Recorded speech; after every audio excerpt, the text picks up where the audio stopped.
সবাই কেমন আছেন? আমি তো ভালো আছি।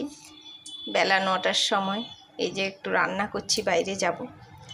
আচ্ছা বন্ধুরা বলুন তো, আমি ভিডিও করছি অপরাধ? আমার ফোনে করছি, ফোনটাও আমার ছিল না, একটা টেপা ফোন ছিল, ওই কল টেপে টেপে করতে হয়, তাই ছিল। তাই আমার ফোনে আমি ভিডিও করছি, এই ফোনটাও লোকের দেওয়া। বন্ধুরা কি বলবো, আপনার দাদা যখন আজ 16 বছর বিছনায় বসে যাওয়া, তাহলে এবার একটা পরিবারে কি পরিস্থিতি হচ্ছে সেটা আমি জানি, আর আমি করছি মেনটেন। তাই কেউ আমার পরিবারে যখন একবেলা না খেতে পায় না, কেউ দেখতে আসে না। বাস্তব বাইরের লোকরা কি হিংসা করবে, বাড়ির লোকরা প্রচণ্ড হিংসা করে। বাড়ির লোকেদের মতন হিংসা কোনো কারোর বাড়িতে নেই। দেখবেন প্রত্যেকের বাড়িতে বাড়ির লোকেদেরই সাথে হিংসাটাই লাগে। বাইরের লোক হিংসা করে না, বাইরের লোক যাতে তুমি ভালো খাও, ভালো চলো, তোমাকে ভালোভাবে রাখার জন্য ছুটে আসে। আমি যখন 10 টাকা না পাই না, বাইরের লোকের কাছে যে হাতটা পাতলে না, তারা আমাকে 10 টাকা দেয়, বাড়ির লোক দেয় না।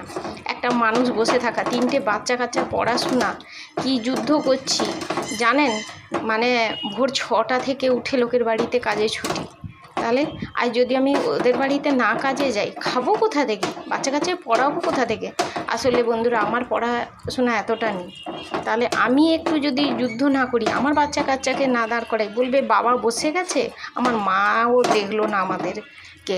তাহলে আমার এইটা করা কি অন্যায় বলুন? আজকে বলে দিচ্ছে কিনা ভিডিও করছে, ধাংড়ি লাজ করছে, এইসব কথাগুলো মানুষের যে সরে আয় ভিডিওটা করছে, সে উঠে যাবি, তোরা কোনো দিন ভিডিও ছাড়বি না, তোরা কোনো দিন হবি না। তাই বন্ধুরা, তোমরা যে আমার পাশে আছো, আমি খুব খুশি, খুব হ্যাপি।